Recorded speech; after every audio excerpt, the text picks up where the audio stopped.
Hello, everyone. Welcome. God bless you. We are live on tonight, and welcome.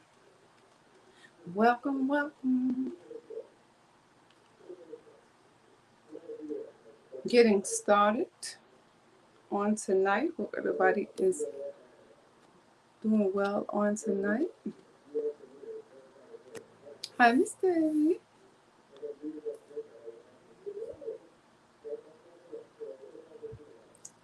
Okay. Let me bring her in. Yes. Let's see. Hello. Hey, Hey, how you doing? I'm good. How are you? Oh, good. I'm good. I'm just adjusting here. I know. I'm trying to get everything. We both try to get everything adjusted. So there's few bits. Hey, we got to get this thing right. Right? I know. How are you doing? You look so pretty. Oh, thank you. You do too. How you doing? You look good. Thank you. I know. First time you had me on, I was on my laptop, and then my husband said to me, like, the lighting is so bad on the laptop. I was faded out, and he's like, just use your iPad. I'm like, why didn't I think of that? I wasn't thinking. So. Oh, you know what? It didn't seem to like, No. look bad. Not to me. Oh, good. You look pretty, and I look like Casper the Ghost on my side. Oh, you mean it was too bright light. I see what you. Okay, On my side. Yeah. I see what you mean. Because it was a little extra light, but it was your laptop. It was my laptop. I don't know what I was thinking. I was like, you know what? I want to have a good connection. I want to I don't want to leave you hanging, and I didn't even think about the iPad. So anyway, how you doing? Oh, good. So how was your day? It was nice. We just went outside. It was beautiful weather, and I grilled, and we just hung out outside. So yeah, nice. we had to went to my son's house today. They had to do a little event and went out of town, so we had to go dog sit. I like, okay, y'all messing up my little relaxation day. So it worked for the good. God be the glory. So and then we came back here around about 6 o'clock. Mm-hmm. So I said, well, I'm gonna catch me a quick nap. So I laid down and relaxed. That's great. A nap, yes, please. Yeah. So everything going good? Yes, no, everything's great. I was just thankful for good weather. It's been raining here like crazy for like the past like 4 days, and last weekend was like a really cloudy one. So I was thankful we had a nice one. Oh, that's a blessing. But I'm glad that we're getting rain too, because it was so dry here. We in South Carolina. It was so dry for the longest. Let me cut this down. For the longest. And I'm telling you, I am so grateful that we are getting some rain. You know, it didn't really rain here today, but it did rain a little bit. Oh, I think we got all the rain for you. Oh, we here for the last like 4 days. It was pouring, thunderstorms. It was y'all in Florida? No, I'm in New Jersey. I wish I was in Florida. Okay. I wish I was in Florida. Yeah. Oh, okay. Yeah, but we I think the last few 3 or 4 days, and I was to my helping my other grandson, my daughter virtual, and they're about 45 minutes away from us. And my husband said, it did rain over there. I said, no, not at all. He said, we got it poured out. I said, oh, yes. Because all of my little hedges I had in the front, because I don't have too much flowers, because I can't maintain too much flowers. But I get the Easter's one. They were looking so dry. I said, oh, thank you, Lord. Thank you, Lord, for the rain. I'm glad. I just wish it rained some more. I love rain. A lot of people don't, but I do. I love when it rains, but especially when I'm home, it just makes me relax. Oh, yeah. Absolutely. I love it. But I'm so excited for the night, because Yes. I'll just remind everybody, that your information will be in the description box. Oh, thank you. I appreciate that. Yeah, I'll make sure I put that in there after the live. So if they need to get in touch with you, or any kind of budgeting information, or any kind of money coaching, definitely. Well, we just wait for everyone to come on tonight, and we'll get started. Great. I hope I can see the comments. I know I used to be able to on the iPad, so I hope I can see them. Yeah, and sometimes I did cut my computer on tonight. Hello, welcome. I cut my computer on tonight, because sometimes, like I said too, it's when you're dealing with a lot of things that go by so fast, and you just can't catch everything. Oh, wait, if I click on. Oh, wait. Did I lose you? Hold No, on. I'm still here. Oh, okay. Hold on. I can't see you. Yeah, you doing one of my number. I'm trying to figure it out. You might, if you go out, I'll get you back in.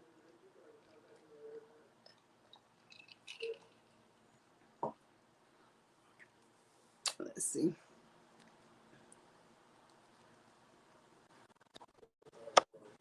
Yeah, you.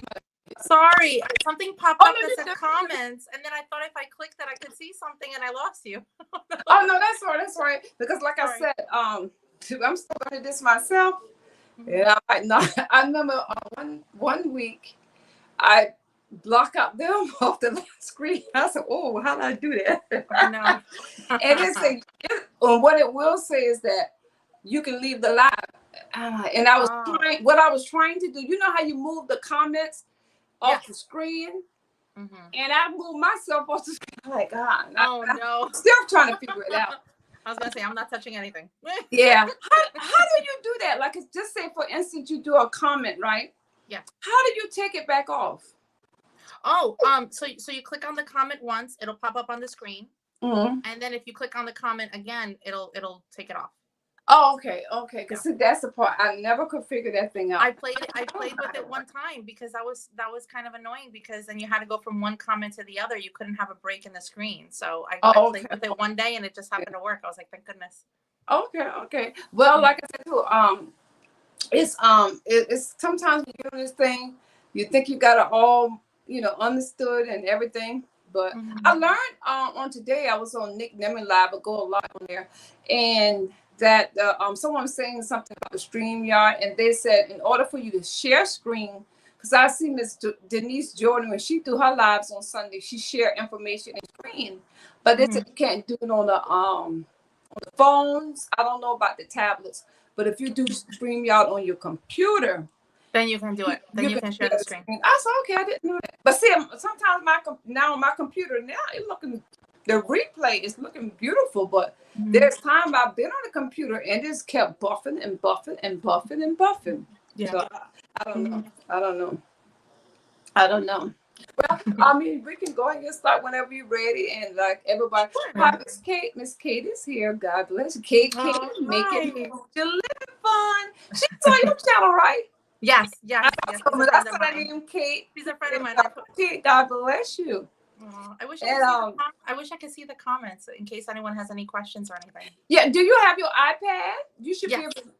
I'm on the iPad, so normally the comments pop up, but I don't know why I don't see them. Okay, yeah. I think you might can do it with your phone, but just keep your volume down, I think. Oh yeah, no, you got that. Yeah, I'm not gonna do anything to interrupt. I know because I'm not touching that. Because I like the glare of the light is in my glasses sometimes. And I said, well, I can't help that because I gotta wear my glasses. But I can see the glare of the light sometimes.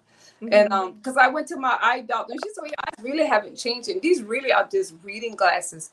She said, and if I want to get the other one with the I guess the bifocals, I could have got those. But she said my eyes is trained to the reading glasses because I think a couple of years ago I did try to do the contacts, and she said the reason why the contacts didn't work for you because I couldn't see out of them. She said because your eyes is already trained for those reading glasses. So I said, well, just give them a frame with the reading because the ones you buy at the store, they're so cheap they don't last long, and I just love these. So, but it helps me with my reading, so that's why I have to do it. Good. Yeah. So did you go back to work yet? Are you still at home? Did you no, I'm home. I'm working from home, thank goodness. Yeah, no. Okay, well, that's good. I hope I don't look funny. I'm not straight to guys because I can't find my, let me tell you, when you get ready to do things, it's like things disappear. I couldn't find my little hook to go on my stand. So I had to get my little husband on that he used, and we got a nigger rig and use the extra sometimes. So I said, hey, I need that tonight. I can't find my hook. That's so funny. We have to work it out. We're going to work it out. So we're going to go ahead and get started because, like I said, I just want to, I'm just into the budget thing, and I want to learn all I can learn and get all the absolutely right. So we just give God the glory, and we thank God tonight for Miss Debbie on tonight, and thank God that the channel is monetized. And like I said, Oh, thank you. It's like starting over. It's like starting over again, and it's so weird. Nobody tells you that. How you Mhm. doing, Back Row Money? Welcome. God bless you on tonight. Thank you so much for joining us on tonight. Hi. Yes, and we're starting, and we've got Miss Debbie from How Debbie Saves channel, and we thank her so much for coming in. And she's going to talk about tonight on how to budget, how to save money, and Mhm. even if you're living from check to check. And she's going to show us how we can save because we do need an emergency fund. We do need to learn how to put something away. My mom always told me, make sure you put something away for a rainy day, Mhm. especially in the time that we have just went through. If the pandemic has not taught us something, we'll never learn. Yeah. So, Deb, we could go ahead and turn it over to you. Thanks. So I didn't know where you wanted me to start. If you had any questions for me, or if you Just just want me to wherever start. you want to start, and we'll Absolutely. jump in. We'll jump in. Absolutely. So I truly believe that before anybody can even start thinking about a budget, like the first thing you need to do is to write down the expenses, like your fixed Mhm, monthly expenses. Like, if you own a home or if you rent, you mhm, would put down either the mortgage or the rent. And I know people love to use things like, use apps and things like that. I truly believe that the first time you try to do something, there's like something powerful in writing things down. Like, I mhm, really believe, like, like grab a pad and just start writing things down, like just your fixed expenses. Because when people hear the word budget, mhm, it has like a lot of people that I talk to has like a negative tone. Like, you're just like, oh, it's a chore I have to do. And, it's something, like no one looks forward to it that I talk to when they're trying to do it for the first time. It's something that they mhm, put off for a long time. Some people are afraid of looking at their numbers. So I truly believe, like, if you take it like little steps at a time, it makes it a lot easier. So what I always tell people is take a pad and just start writing down just your basic expenses at first. Don't even worry about anything extra. Don't worry about your debt. Don't worry about the money coming in. Just write down what, like, your utilities, your rent, your mortgage, the mhm, basic necessities that you need. And then once you have that written down, then the next step I would do is then start looking at your variable expenses, like, for example, your credit cards. Because mhm, everyone, if you have a balance on your credit card, some people don't, but if you have a balance on your credit card, write down how much you pay each month. Forget mhm. about forget about your total balance at first, because again, you don't want to be overwhelmed. Because when we get overwhelmed, especially procrastinators, Mhm. like I used to be, I was the biggest procrastinator. So now it's funny, my husband's like, look at you, be a money coach now. And back then you were like, I'll put it off, I'll put it off. Yeah. Because again, I thought it was a chore.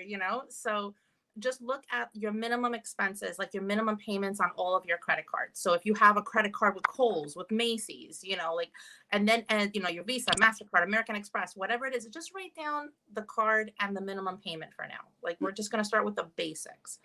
And once you have written down all of your expenses, make sure you don't forget things like, Netflix, Hulu. When I do people's budgets, I always ask them, what do you do for entertainment? Like, Mhm, what expenses do you have for entertainment?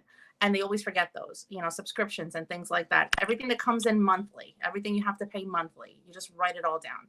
mhm, Then once you have that written down, now start looking at the amount of money that comes in, because you want to make sure that your basic monthly expenses, what they total, let's say they total $1,000. mhm, You want to make sure that what comes through the door after taxes for you, your spouse, or whoever you're living with, or just yourself, that it's more than what you have. Because if it's less than what you have, then before you can even continue, now you have an income problem. Because you don't want to do that. You don't want to start off from starting your budget at a negative, because right there, that's stress. You don't want to do that. And once you have your expenses written down, as long as the money that comes in through the door after taxes is more than what you have, before you even move on, I truly believe that. I mean, and again, I'm a money coach. I help people, like, come up with this. Like, you don't have to do this on your own. If it's the first time you're doing this, I'm more than happy to help. But what I like to do is I like to look at the expenses you've written down and see, what can you cut out. Is there anything you can cut out that you don't use anymore? Cable mhm, is a great example. Cable is such a great example. My son, for example, he loves soccer. Soccer is seasonal. So I'll call the cable company and I'll ask them, can you add on the soccer channel for him? Because, you know, he does well in school. It's a nice bonus I give him. Mm-hmm. And as soon as soccer season's over, if I don't call them and remove it, now that's an additional $25 a month that I'm paying for those extra channels for the whole year, because they're not going to tell you, oh, soccer's over, you don't have to pay. No, they're going to charge you $25 for the remainder of the year. So you look at the expenses that you've written down and see what can you reduce. You know, cable is a huge one. There's now with Netflix and Hulu, a lot of people are paying for channel packages that they're not even using. And a lot of people now that the weather's nice, are going out and, you know, going for a walk, going to the park, taking their kids out, you know. With that, see if you're not using your cable, call your cable company and ask them, can I reduce my bill? And they will work with you, because they know that right around the corner is another cable provider that's going to give you a lower price. Mm-hmm. And they don't want to lose you. So that's huge. I was able to shave off $400 at the end of the year just by making one phone call within 15 minutes. I shaved off $400 off the budget just with my cable. That was the first thing I did. And that's just a little small thing. And guess what? It added up. Yes. And then something that was so important. We have Miss Everyday Life Wife. I always say her name wrong. Miss Everyday Wife, like with Michelle. And she said, and Miss Broadway Monday, they said that they are a pen and paper girl. And that's true, you know, and I believe, you know, the word of God tells us to write the vision. You know, you have to write down, you know, what you plan to do. And it helps us to have it written, and it helps us to remember. And, you know, something you said about that budget, and I'm glad you explained about the necessary things. You know, first we have to, you know, well, for me, you know, I'm in the church, you know, I pay my tithes, and I believe in giving God that 10%. So that comes straight up from my gross first, and He bless the rest. And ever since I've been doing that, and from this year, I've been writing down about coming out of credit card debt. I'm telling you, it's been dropping off. So I don't look at the amount, and I like how you said, do not look at the amount of your credit cards, but look at you constantly decreasing it, you know, putting something on it, and you know, try to, you know, I know people don't like to use cash, but if you can, you know, save up to get that thing or you want, or if you don't, just try to pay it off if you do use the card. But I'm telling you, it's wonderful. It's wonderful to save. And I was talking to my husband, you know, we're doing more saving now this year, you know, and it's a blessing, something that we have never done before. But it's all about getting started, taking that first step. And one thing you said about the Netflix, the Hulu, and everything, and, you know, let me tell you something, and you know how you also can save. I don't know if everybody else, if you have a family, okay, Netflix, y'all understand what I'm saying, you can share it. Yes, absolutely. It helps. There are some things you can share that people don't know about. That's one. It helps. It helps. But let me tell you, we was paying like maybe, I would say maybe 3 or 4 years ago, we had DirecTV. And, you know, they get you in and you get a good deal. But every month, my DirecTV, we have satellite, because we in the country, and we had to have this satellite. And the bill starts out good, but every year it was rising and rising and rising. So we got off of cable. We got off of satellite. What we use now is Amazon stick, the Fire Stick, and we use Roku.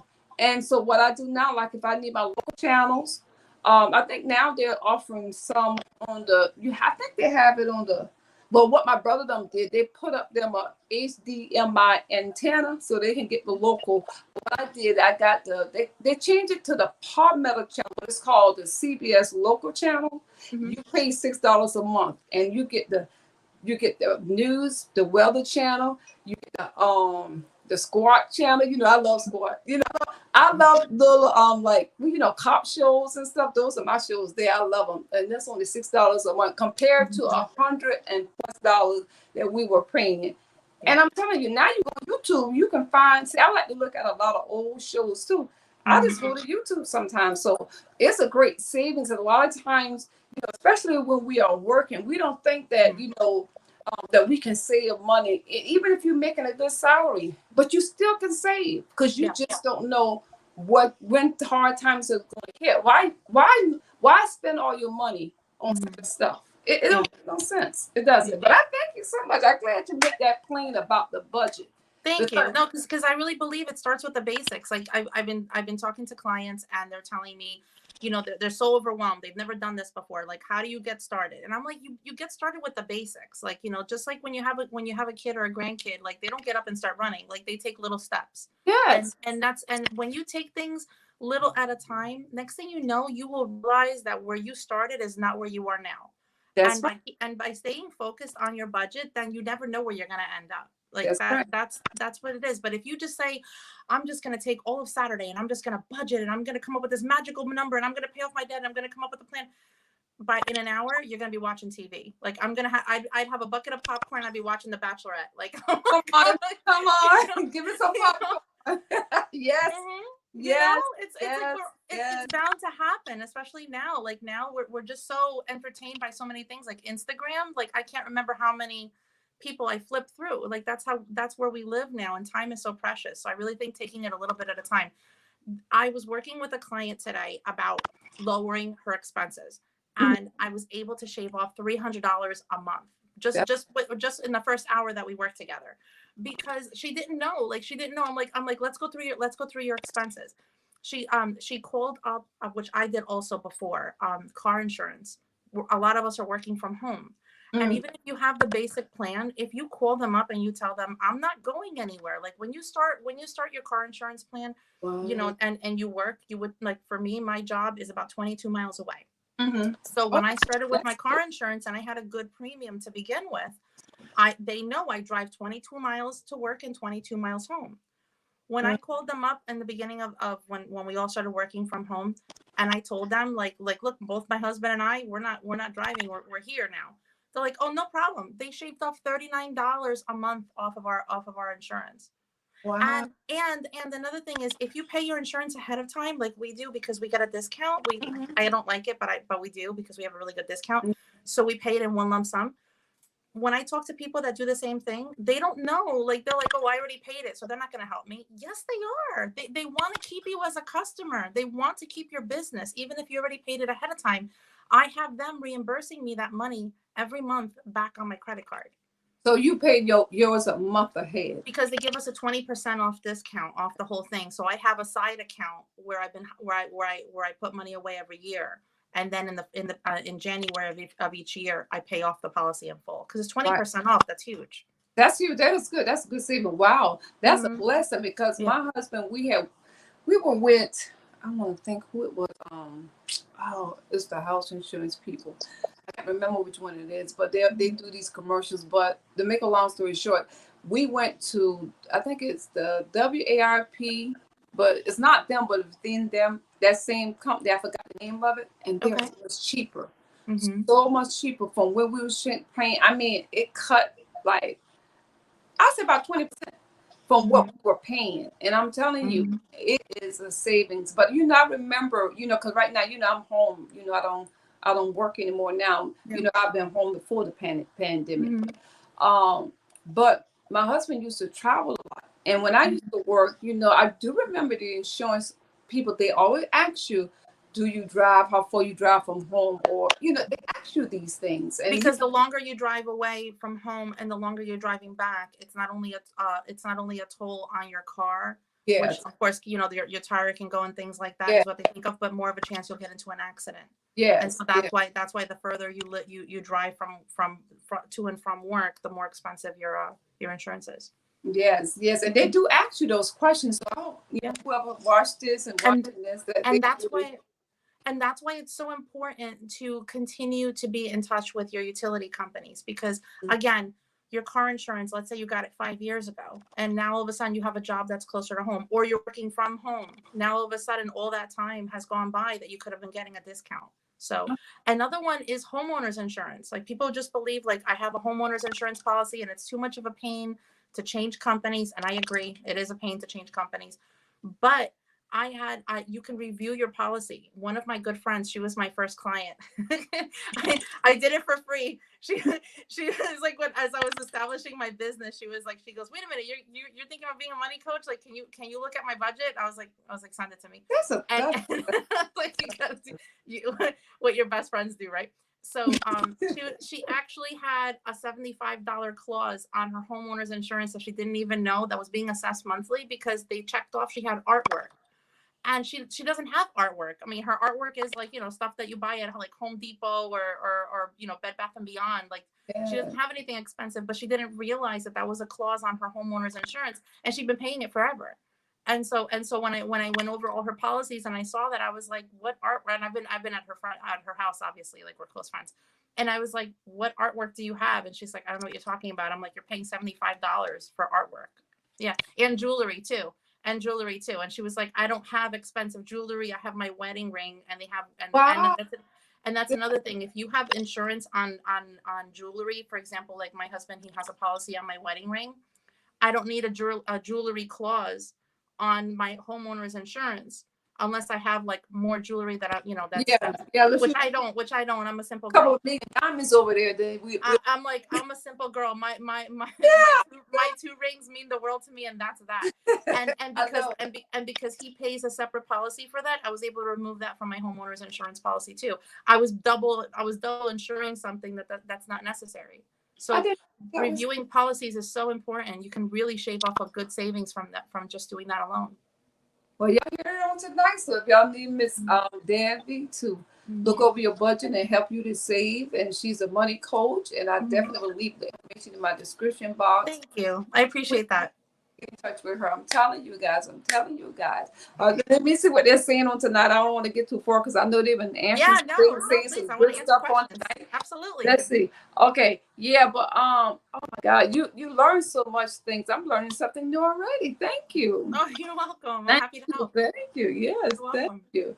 My everyday wife life. She said, I have been asked why I don't use a spreadsheet or Excel or something on the computer. She says, I like to write it down. Yeah, I like to write it down too. I'm not good with that, to be honest with you. we had my 9 to 5, I'm a paralegal, and we had a spreadsheet for a client, and the client had everything on there for the past like year, and it took her forever to come up with it because we needed it for her case. And then she lost power and she lost everything.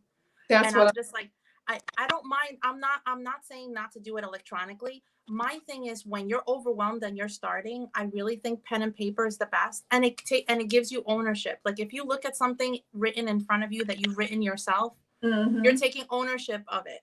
If you have something on your phone, you can just sift through to the next app, and it's just a number on a screen. But when you're writing down, like, electricity, gas, this and that, all my credit cards, look how many credit cards I have. All of a sudden, you just start taking ownership of it. It's a different. And when you do it, it's once you start moving forward with your finances and you have it written in front of you, and you start like coming up with a plan as to how to tackle your debt, which is the next step, it's empowering. Like, I can't tell you. I remember the day I paid off my last credit card and my last debt, and it's a day I'll never forget. It's something. It's life changing. It's life changing when it happens. So there's something about writing it down.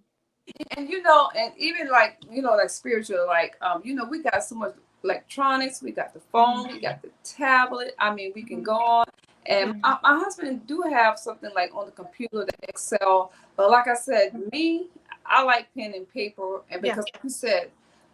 Even if you put these things in your email, I remember trying to do finances through the church, and I did it. I lost it. I use paper. I keep my little notepad. I keep my information, and I even tell people, I'm telling you, this is what I do with the Bible. I said, a lot of times it's good to use your phone, but it's nothing like the handwritten pages. And I'm telling you, it's just something about when you take time. When I write my sermons or notes. If I write it down, it stays here. I don't know. It stays here. It more. Yeah, you retain it more. That's good information. People need to understand. Yeah. It stays there. I can write things down, and it'll stay with me. Yeah. I mean, now that now that I'm debt free and everything else, my husband does have a spreadsheet that we go over, and we do also use an app on our phone to stay in touch with expenses that we do when we're like, if we're running errands or something and I have to get gas, I do have an app, I put it down. But that's because now we are where we are. But I'm talking to the people that have either never done this before or doing another Well, one because they haven't done it in so long. That's what I'm saying. Write it down. yeah. I understand that. I'm not good with the spreadsheet, so Oh yeah, no, that was him. That he has an Excel spreadsheet. He likes it, and we go yeah, my over husband uses numbers every so often. I do not like Excel. Excel does not it like was me. confusing. I said, no, you can go ahead and pay the bills. You got it. I'm like, it's so funny because I take care of all the bills and I take care of all that because I love it. I love it. But when we have our I'm gonna say, like, we talk about money once a month, but every like 3 to 4 months when our numbers start changing slightly, and I'm able to reduce something else again. And he's like, "What'd you do now?" I'm like, get out that spreadsheet. I gotta tell you, I'm saving money on this category. I'm saving money on that category. And he's like, "All right." And then he adjusts it. He likes his spreadsheet, but I just haven't got used to it, but he uses it. Yeah. Hey, that's fine with me. Let's see what Backyard Money says. She says, I have to write it down so I remember, and also I feel more in control that way for some reason. And that is so true. That is so true. Yeah, absolutely. Another thing that I do, and it's so funny, my girlfriends tease me for it, but I'm like, I don't care. It works for me. It works for me. And I feel like to each their own, and it works for them. I don't have my bills automatically taken out of my checking account, except for two. My life insurance, I do, and my cell phone, I do. But everything else, like my credit cards, all the utilities, all the credit cards and everything, I get physical statements. Yeah. And bank statements too. And there's a reason for it. But for me, it's what works for me. And I physically have a statement, my check register, and I go through it with every paycheck to make sure what I've written or done has gone through, and I check it off, and then I move forward. Okay. I'm telling you, yeah, and like you said, and all of this, like you said, everybody's different. I know you have different clients, but whatever works for them. Yeah. But I only do certain things too. I don't do that too much because one thing I don't want to forget. One thing I don't like overdrafts. So I want to make sure that everything is accurate because anything can happen. I'm serious. Anything can happen because just on certain things we have automatically. Anything can happen. I shared it on my channel a few months ago. I had something scary that happened, and I knew right away it was a mistake. I don't use, and it's just because I used to work at a bank forever ago. I don't use my debit card as a credit card. I use my debit card to physically take money out of the ATM. It's just how I am. I'm not saying for everyone else to do the same thing. Yeah, I'm just talking about me. And so I've never ever not once have I used it as a credit card. And when I went to log on to my bank to balance my checkbook because I had just gotten paid, it was Saturday morning, I'll never forget, and it was Friday when I got paid. And I'm sitting there and I look and I log on, I see Amazon. It says ATM, not ATM, I'm sorry. It says debit Amazon $0. I was like, what is that? So I call the bank right away and I tell them, I'm like, I see this. I know it's $0, but I know how credit card fraud works because I've dealt with it. I've dealt with it before with clients on my 9-to-5. And what they do is they go and they charge a cent. They charge like 50 cents, $1. Wow. And that's all they'll do because they want to make sure that the card is active. And then that's when they go crazy and they start charging it up. And next thing you know, now you are responsible for someone else's purchases. So when I saw $0 and I saw Amazon, I'm like, what's going on? So I call and they direct me to the fraud department. So now my heart's like here, like it's like in my throat. I'm like, what's going on? And they said to me, like, do you use your debit card as a credit card? I'm like, look at my statements. I have never used my debit card as a credit card. And they said, oh, well, we know what happened. Someone somewhere started trying when they set up an Amazon account, just started guessing a debit card number. And somehow, bingo, they hit mine. So that was Amazon. That was Amazon checking my debit card, my credit card, like my debit card, to see if it was an active card. And that's why it was $0. So the next charge was going to be whatever they bought themselves through Amazon. So since I caught it on time, they stopped it and they issued me a new debit card. And then they said, like, nothing's going to follow after that. So nothing ever happened after that. But thank goodness I caught it in time. Had I not caught it in time, who knows what could have happened. And the scariest part is it's not a credit card charge that you can dispute. It's literally they're taking money out of my checking account. Yeah. Yeah, and that's what it is. And the thing about it, one thing I do, I constantly check my checking account, and that's what people have to do. You got to constantly check what's coming out your checking account, even if you know, okay, I think I got this. No, I check my account every day. As I check it every day because, like I said, because I catch something, I'll be on it. I'm on that now because my mom always said, "Don't play with my money." I'm like, when I tell you, I could hear my heart in my throat, and my husband was walking by and he knew me. He looked at me. He's like, "What's wrong?" I'm like, I can't breathe. Give me a minute. Like, I'm on the phone with the fraud department. And he was like, what? But they will. I had that problem before, trust me. But they will. One thing I can say about the banks that I know just by anyone who have had problems, they will replace your money back. They will. Because they have the insurance. They do replace it. But it's the fact of, people just don't have nothing to do to sit there and hack people's cars. Really get a job, get a life, get a career, do something. And it's aggravating because it throws you back. Trust me, I would do that. No. That's why I was so glad I caught it. Absolutely. But one of the reasons, and I know some of my friends, they use their debit cards. They don't use credit cards. And I'm not saying not to do that, but the only thing that is, something to be careful with when you do that is if your credit card, if your debit card number somehow gets hacked, right? And someone uses it and charges something, the bank doesn't automatically say, "Oh, that's not you. That's okay." No, they launch an investigation. And meanwhile, that money is gone from your account until they decide to credit it back. If it's a credit card charge, that's different because it's a credit card, not your bank. And so the credit card will say, "Well, we'll dispute it and this and that, but we'll refund you right now." And then all they do is issue you a new card and everything is fine.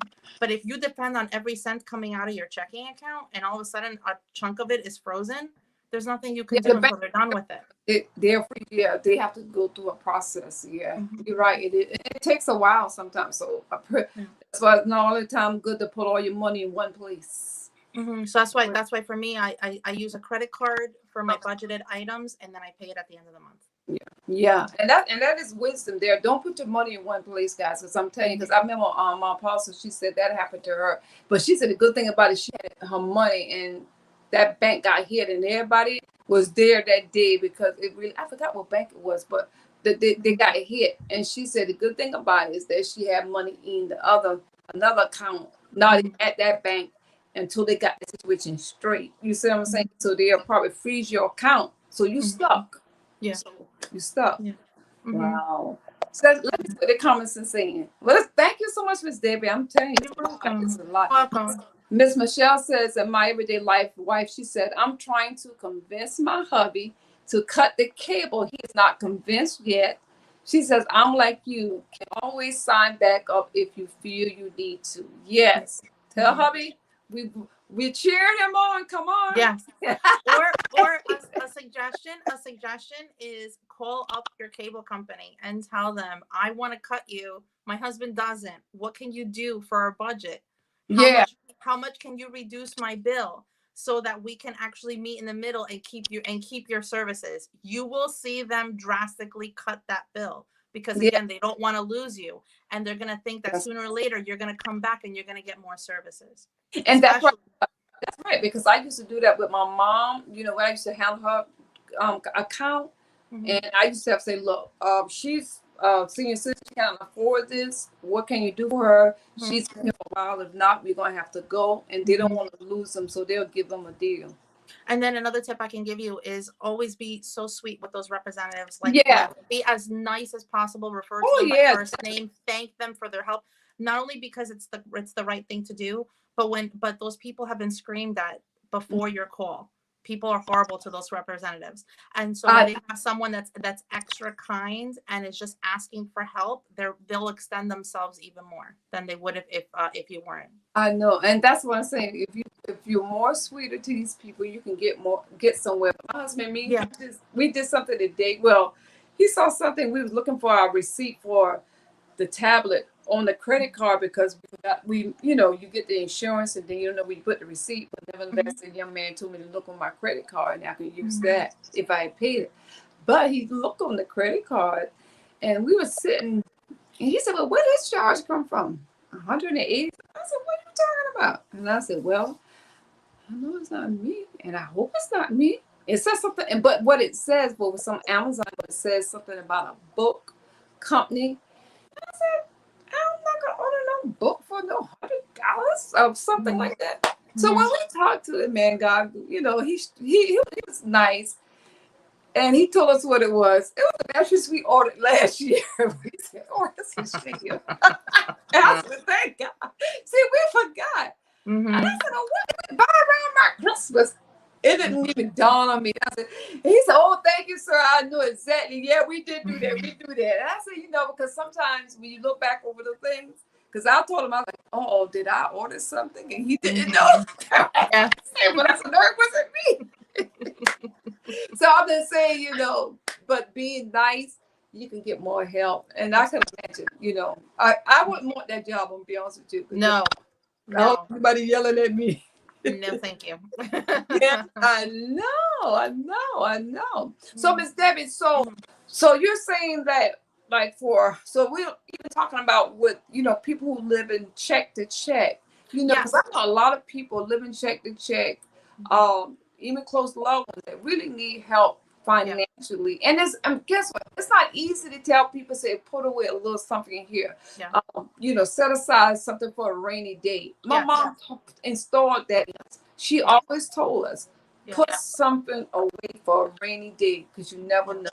So I mean, what advice can you give people to train family members? What can you tell them? I can tell them, first of all, I was there years ago. I was a single mom. I just recently divorced, and I was living paycheck to paycheck. I was drowning in debt, and I've been there. It's a real frustrating place to be. You feel like you're in a hamster wheel and you can't get out. Like one paycheck will just barely get you to the next paycheck.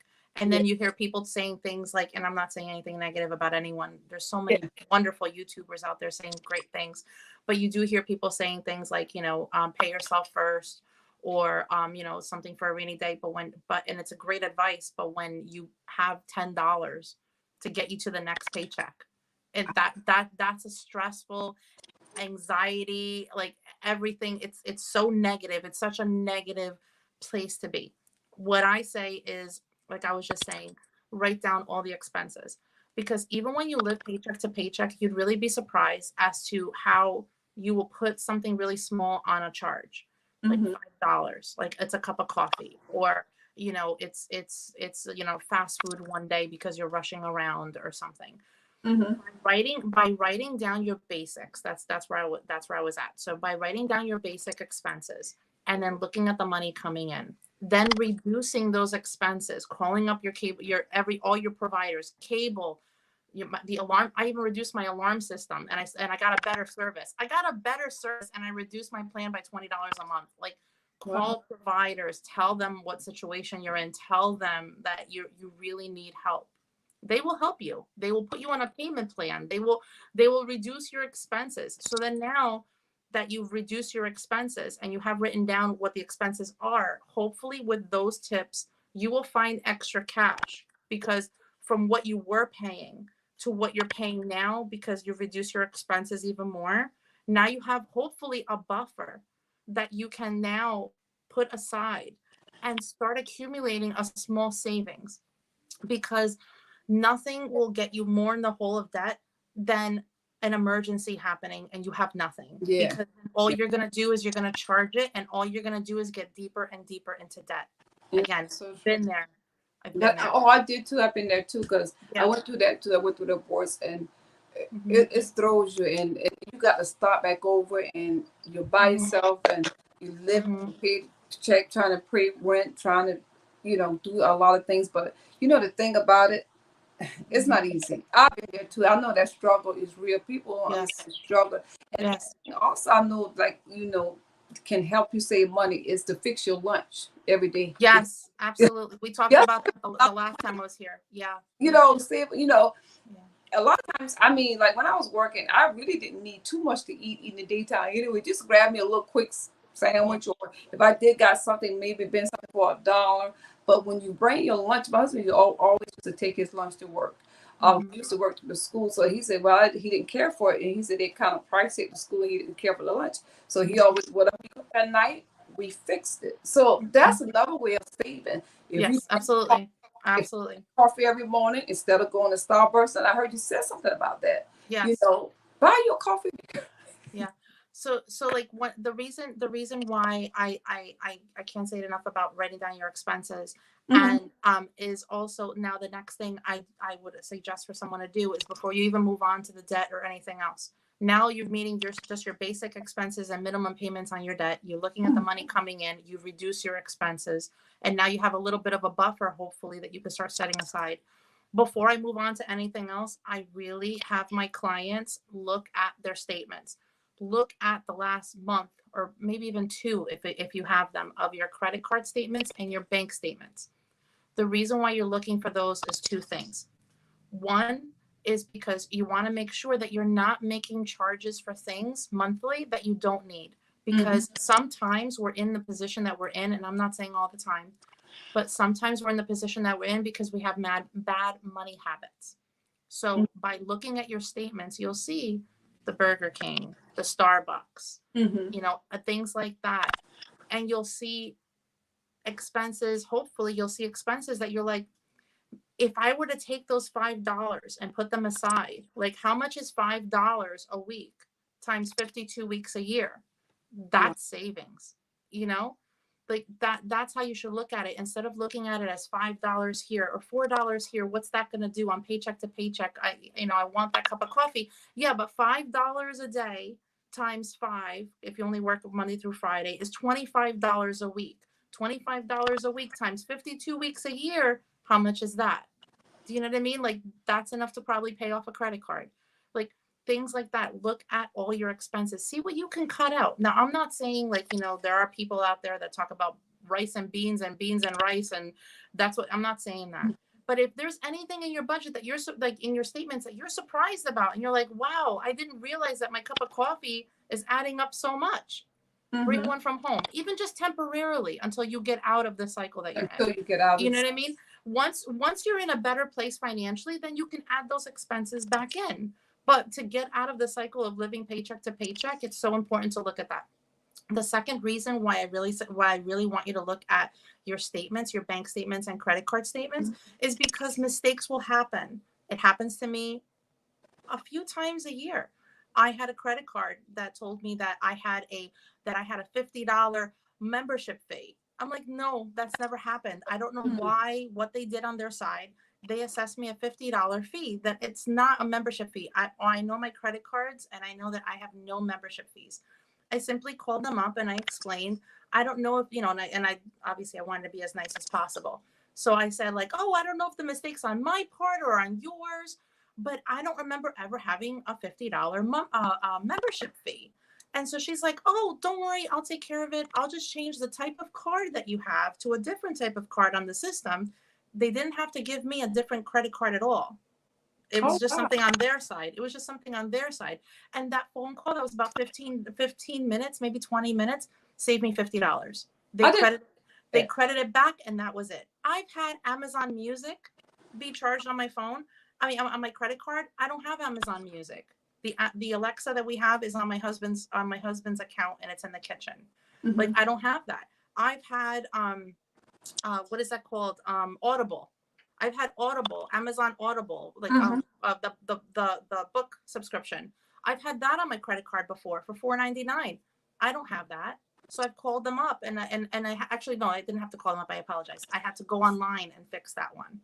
Okay. But by looking at your statements, like you will find things that are not yours, that are complete errors, that'll save you money. And if you don't see it, that $4.99 would have been every month for 12 months. Yeah. You know what I mean? Like that's why it's so important. And I know it's tedious, but it's so important that when those statements come in, just take 2 minutes. Just take 2 minutes and just look at it and make sure that everything you see is yours and it's supposed to be there. So by looking at your statements, those two things between catching bad money habits and then catching mistakes, that can save you money too. That is so true. We just caught that too on our Alexa. I don't have a Alexa because I can still listen to it for free. And anytime it asks me, do I want to membership? I said, no. So my husband said, it came up on his credit card just this week. And I said, why? So we called and they canceled it because we caught it, but that does happen. And like I said, I know I never signed up because I can get it for free. And my husband said, why would we pay for music and we can go to YouTube for free? And I can get free music on my Alexa. So I'll use the, the membership because I don't need it. Yes, exactly. So things like that, and it'll add up. Again, like people sometimes think, $5 here, $10 here. It's just $5 or $10. It's not going to make a difference. It really does. It really does. Small amounts. Whether it's daily, whether it's weekly, it adds up. And and I think what it is, how can I say this? Social media and web and the internet got people mind just blown. Everything they want is big and they want to blow up so fast. But sometimes it's just starting out small. The little things does matter. And let me tell you something. If you could just save $5 a week, and that's what I tell them. I learned that if you can just put $5 up, before you know it, you will have $20 a month. Before you know it, you will have over $300 or $400 because you could keep adding to it. And when you begin to see that increase, then you want to stop adding and saving more. But you got to start somewhere. $5 a week is $260 yearly. I'm sorry, I had to do that. No problem. Because I was trying to add it in my head. But I was close to 300. That's how I process numbers, and that's what keeps me motivated. Oh no, that's good. That's perfect. That's what keeps me motivated. Anytime I'm able to save even $10, $5, I just grab it. I'm like, yearly, what's the number? Boom, that's how much I save. And that is, but it's motivating. That's $240 more than you would have had if you didn't do it. Yes, absolutely. So now where we left off is so now you've looked at your statements, you've adjusted and found hopefully more money that you have set aside. So what do you do with that money? What do you do with that money? Well, that depends on where you are. If you have credit cards, then that might be the goal you want to tackle. Do you have an emergency fund? If you don't, then I really suggest that's what you do next. Because again, by having an emergency fund, that emergency fund will cover you in case something bad happens so that you don't grab a credit card. Yeah. Because again, a credit card, let's say you have a $1,000 emergency, which is so common, right? I mean, you can probably name like 10 things that are about $1,000. $1,000 on a credit card at like 6, 8, 10, 15%, right? That's going to sit there and accumulate interest until you pay that off. Especially if you had like no other balance on that card, which is probably not likely, right? But if you had that $1,000 in an emergency fund, you just pay it, and now there's no interest on that. It's so important. It's so important to have an emergency fund, even if it's 1 month, even to help you just get 1 month ahead. And again, it takes time. It's not something that's going to automatically happen. People start telling you that things can, I can save you money right now. Like I hear people like in the coaching field. Luckily, I'm not associated with any of them, but I do. You do see the commercial. It's like, you want to get out of debt? Call me right now. Here's the link right below. I'm gonna get. No, it takes time and it takes work. But that's what I love about being a money coach is I can help you find that money, and I can really help you reset your mind so that you're motivated to save and get out of the mindset that you're in that got you into the situation in the first place. And that can change your life. It really can. And I'm telling you guys, it's not a quick fix. No, there are no quick fixes financially. Boom up. No. They want a quick fix. It's not a quick fix. It's going to take time. But I like that because, like you said, and that's what me and my husband have been doing with saving. And like I said, I show people on. That's why I go through this journey with this 52 weeks, and we're doing it online to help people to see them how small we started from $1 and where we are now today. But even though we have other savings, but still, I told myself I want to do this so that we can show them that you can do this. You just got to start doing it. You see, absolutely. You got to, and you need an emergency fund because, like you said, when things come up, instead of us grabbing a credit card, look, God forbid, my car was said, well, alternator. Don't let my alternator go out, but the alternator back up. So, hey, instead of me going to the credit card, I can take it to the shop, go get the cash. Done deal. Yeah, Absolutely. Yeah, absolutely. And then hopefully by the steps that I've laid out, you have the beginning of an emergency fund. And even if you can just get, which I know sounds hard, especially when you're living paycheck to paycheck, but even if you can just have 1 month of expenses set aside, that's life changing. That's like, Especially when you're in the cycle of living paycheck to paycheck and wondering how you're going to get by, and hopefully something doesn't hit your account and your account goes negative. So yeah. just being 1 month ahead. And it's also so motivating because when you get 1 month ahead, all of a sudden you're going to be like, wow, it took me 3 months to get 1 month ahead. What can I do in 6 months? I You know. know, I know. let's keep it going. And then Yeah, at some it point when is. you're comfortable with, and it's each individual. Like I'm not like some of those financial people that'll tell you like, oh, you do this and then you do this. No, every person is completely different. Yeah. Every person is completely different. But Yeah. when you are comfortable with the amount that you have saved in an emergency fund and you feel like now I can breathe, now I'm out of the paycheck to paycheck.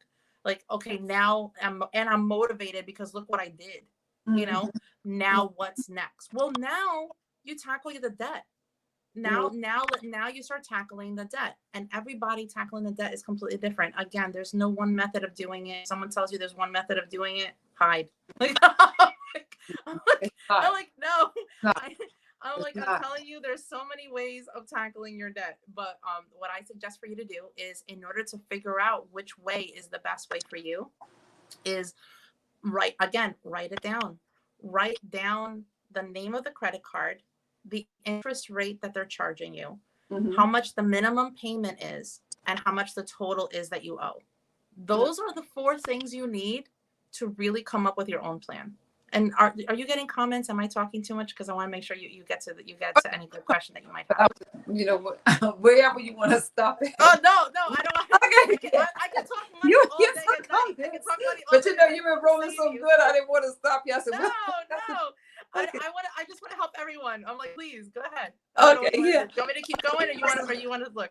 Okay, let me see where we at there. Guys, we're rolling, y'all. Just give me some a thumbs up. Like Say, boom, boom. we're here. So this Miss Deb on tonight. So if anyone need a money coach, she's here to help on tonight. And once again, if you go back to the information, the live later on, look in my description box, and her information and link will definitely get you in touch with her, and she'll set it up with you the plan. And like she Thank you. said, I everybody appreciate that. plan is not the same. Okay? Nope. So what can work No. for me might not work for you. Okay? And the more I'm talking to people, I'm really realizing that, because like, again, I would never tell people these are the steps I'm going to lay out and you're going to be a millionaire and blah, blah, blah. Everybody's completely different. That's But I'm offering a 30-minute free call, and Penny was nice enough to link my calendar down below. So if you give if you give it a click and schedule a call with me, we can go over things and see if we're a good match and see how I can help you. Again, because everyone's completely different. I just had a call the other day with this wonderful woman, and she is debt free and she's trying to tackle her mortgage. I was like, all right, let's do this. Like, let's come up with a plan so that you can be mortgage free. Could you imagine? Like, not even like worrying about it. I'm like, that is such a smart woman. I was like, let's get this started. So I'm so excited to work with her. We really don't have long. This house is under 10 years. It's you're real. blessed. You're You blessed. know, Oh my it's God. built in 19, probably the 80s, something, 6. But, you know, we just remodeling. But, you know, it's not that I don't want to do other things. But I told my husband it's just a process of, you know, how God's going to lead us with it. Because like I told him, I said, we're really working on being debt-free and other things. And then we'll go from there, you know. But like I said, you know, as God lead us and bless us, that's the way we're looking at it. And like I said, I'm working on and believing God for a debt-free life. And once I have wrote this down, I'm telling you guys, I have gotten out credit cards, and I have things are dropping off of my out of my bills, and I'm learning how to save more. Once I wrote the vision down and made up my mind that I'm going to save and watch my budget. That's why I had to change my channel. You know, I'm doing more cleaning things and things that won't cause me to have to go into debt, because you know, certain things you do, you need money. Certain things you do, you don't. But what I'm saying is that, but you got to be prepared for that stuff. You just don't be for that stuff. You know, but you got to use wisdom. You know, and God knows we need wisdom in doing YouTube, because there's so many things you can do without going into debt. And just like I said, Mhm. I know a lot of people are not comfortable doing live, but I'm telling you, Mhm. it will help you, because after a Mhm. while you're going to get better and better at what you're doing. Yeah. So you're going to get better at savings. I'm telling you. I love it. I thank her so much. Well, let's see what they're saying on tonight, because I don't want Oh, to that we're not leaving y'all out on tonight, guys. So thank y'all so much for commenting and being so patient. God bless you. We love you. We appreciate y'all tonight. Miss Everyday Life Wife, she said we save first, then make a budget from what's left after we save. there you And go. that's a blessing. And This that's way, what I'm saying. Everyone's sometimes, different. Everyone's yeah, different. this Yeah. way we sometimes spend our savings. Mhm. Mhm. We have Miss Red December that came in. We have Love, My Babies Forever came in. And Miss Stephanie from Miss Created, Miss Me, Miss Stephanie came in. Miss Melissa came in from Buckeye Reef. We got some good people. We got about what, 9 people right now. And she's Miss Red December said, she said, I bought something online and it was supposed to be a one-time purchase, but Mhm. it came reoccurring monthly. Yeah. But the bank canceled it. See, that's a blessing. But Yeah, you got to watch those things. You yes. got to watch it. Yeah. Oh, And if she wasn't checking it, it would have kept going. It would have kept yeah, going. you Smart have to lady. watch those. Oh, I watch them. I be on it. I watch them now. I've learned. Good. Oh, Miss Jam came here. Your friend here, Miss Jam from New Oh, York City. I love her. She's the best. Miss Oh my goodness. yeah. This So is yeah, but yeah. Miss Michelle said we only have 6 years left on our mortgage. Oh wow, that's a wow. blessing. That's Honey, I pray wonderful. God. The Lord just drop it all over here. I just, Lord, y'all just don't know. Y'all can see me shouting on YouTube. Oh, look at Penny. She having a good time. Yes, because I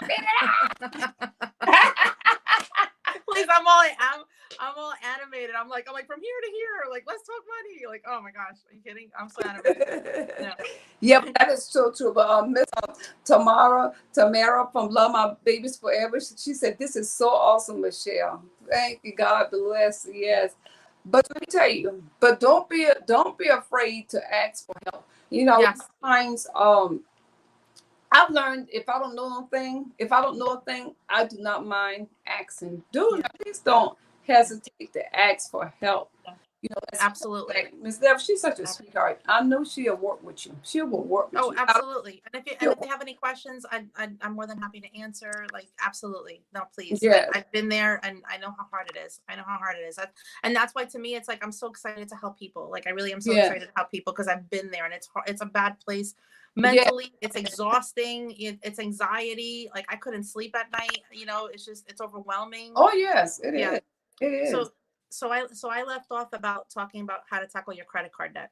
So once you have the name of the credit card and the interest rate, the minimum payment, and how much is the total, now it's up to you as to how you want to tackle it. Because now that you've already have an emergency fund, you still have that money coming in, the extra from every paycheck, from every month, and that now you don't have to put into the emergency fund because you're comfortable.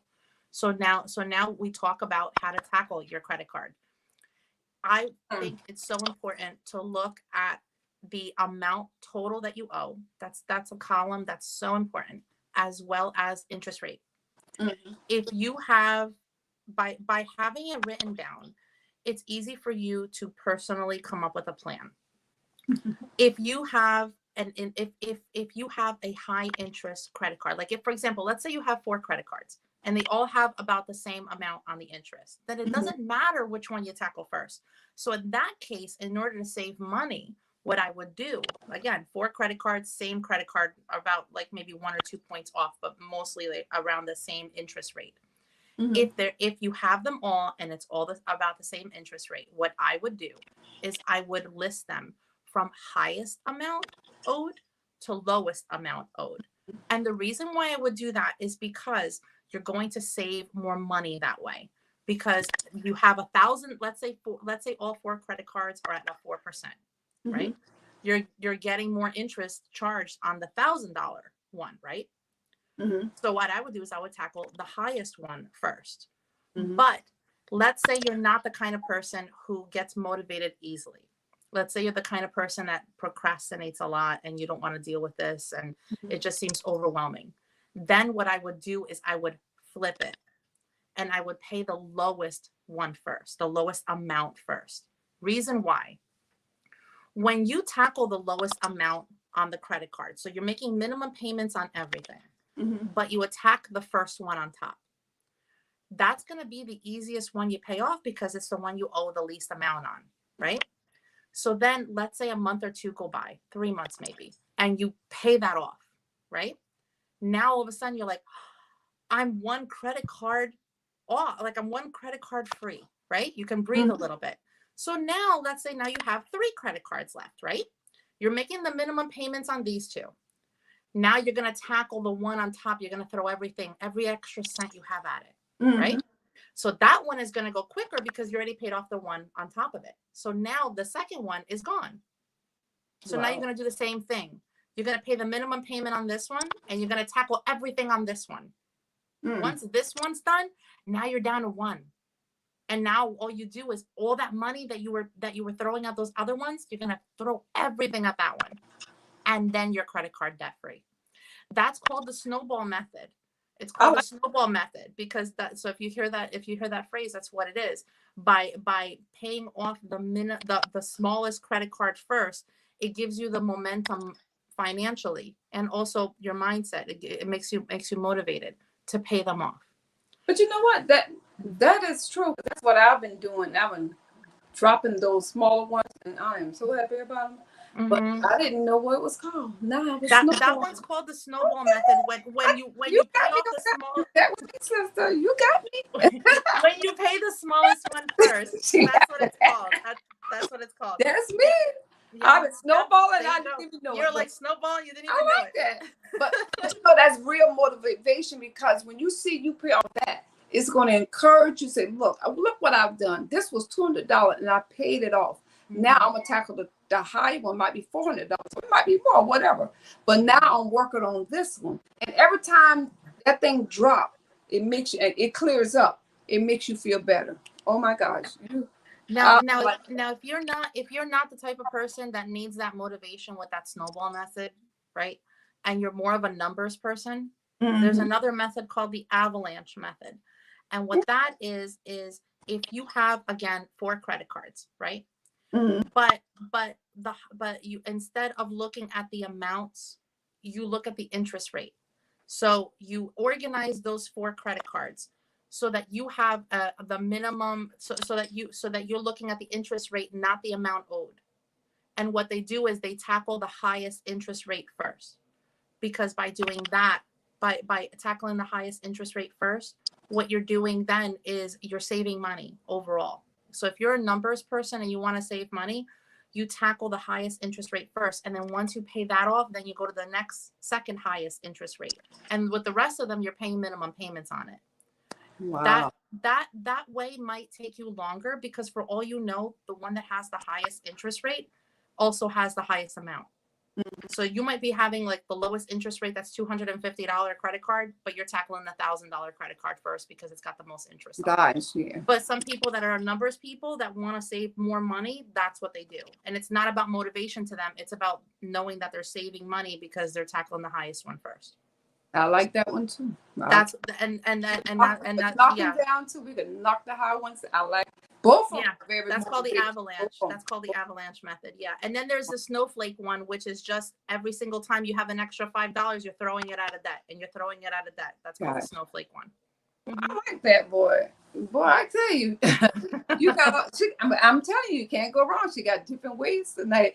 Okay, let's see. Let me listen. Let me tell you what Miss Love My Babies Forever says. She said, I have a 30-year mortgage, 10 years down. Interest rate is 2.75, and that's nice. Good. Nice. She said, don't think I can get a better one if I refinance at this point. What do you think? I just refinanced my mortgage. We were at close to 4%. We were at 3.85, and I got it down to 2%. And we went from a 30 to a 15 year. So when we got into this mortgage of 30 years, it was 8 years ago. So we still had 22 years left. So we took 22 years and shrunk it down to 15 years, and we're just paying a little bit extra each month. So we're saving almost 2% overall. That's a good interest rate. It's worth a phone call if you want to a mortgage company or more than one. you can shop around because each mortgage company does have different rates.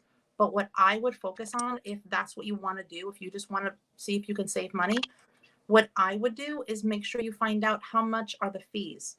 Because if the fees are high for you to refinance and your interest rate is really low, I would leave it alone. I would leave it alone. And what I would do is any extra money that you have at the end of the month, even if it's $20, like make sure that you make a separate payment and you pay principal. My friend was making extra payments on her mortgage, and she was the one that sent me her budget and everything and wanted to see how I can help her. And when I said to her, I said, can I see your mortgage statement since you sent me everything anyway? Normally my clients don't send me statements. They give me numbers and then we work that way. Like, I don't need to know what your credit card numbers are. Like, I want you to feel safe and I want, I want you to trust me, but I don't want to see like your personal social security and all that. I don't need all that. But she was like, but since she gave me everything, I was like, can I see your mortgage statement? When she sent me the mortgage statement, she goes, I've been paying extra on it. You'd be so proud of me. And I looked and I was like, yeah, but you're not paying extra on the principal. She checked off the wrong box and she was paying the interest. So her principal didn't move. Like it just stayed the same. There's a difference. When you pay off, go ahead. Not to cut you off, I'm sorry, but no, it's okay. When you make a car, like if we're, because I was talking to my husband about that because he's getting their retirement coming soon. I mean, it's Social Security coming soon. He already got retirement. And I was telling him we need to go ahead and put extra on the car. So what we should do is pay on the principal part. Yes. Yes, exactly. So what happens is if you look at your mortgage statement, you will see, and it's depressing, by the way. It's never fun.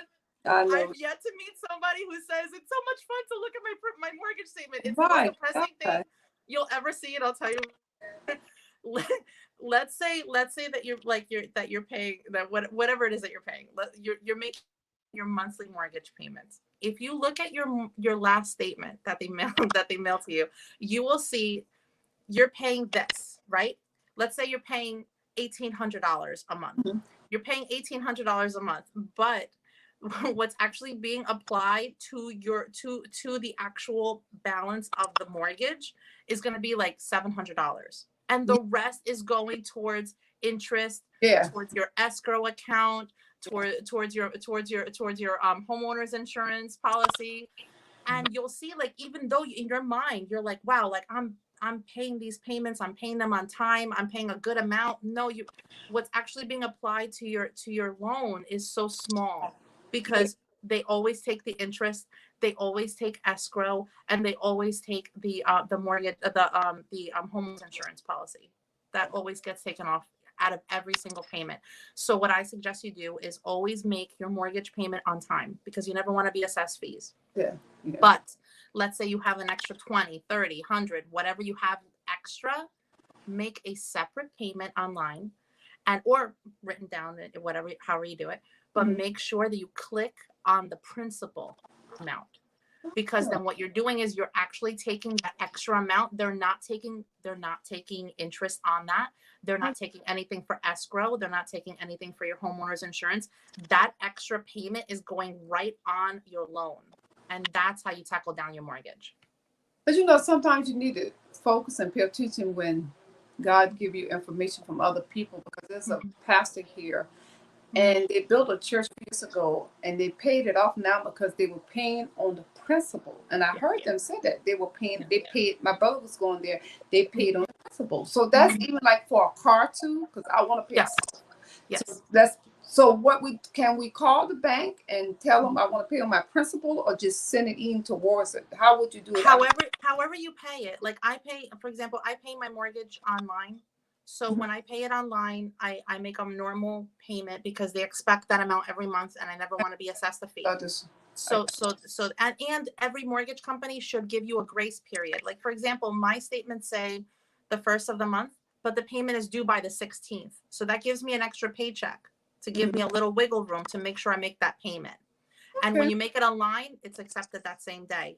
Obviously, check with your bank, but my bank pays it the same day. So as long as I make my payment by the 16th, it's considered on time.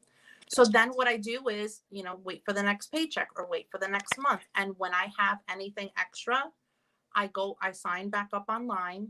And this time, instead of going the normal route, when it gives you the options, you just click on principal and you put in the whole amount you're making the payment for. You don't touch anything else, and you click submit, and that amount went for your principal. If you do it by check, if you mail in your payments, then what I would do is maybe make a copy or print off another statement. You can go online, you can print off another statement, and then make sure you check off principal. Like I would like circle it, I would check it off so that even if someone needs glasses, they know that payment is for the principal. Absolutely. Yeah. Miss Debbie, I thank you for that, because now I tell my husband, I've been telling him to put more on the car, but now I know where to tell him to put it at. Okay. And that's what my girlfriend did. She thought she was doing so good, and then when she looked, and I was like, you haven't made a dent because you've been paying interest. You've been paying more on the interest, because that's another thing. When you take out a mortgage, the closer you get to the last payment, you will see that little by little, less interest gets taken out towards the end of the loan, because they've taken interest first, because that's what's important to the bank.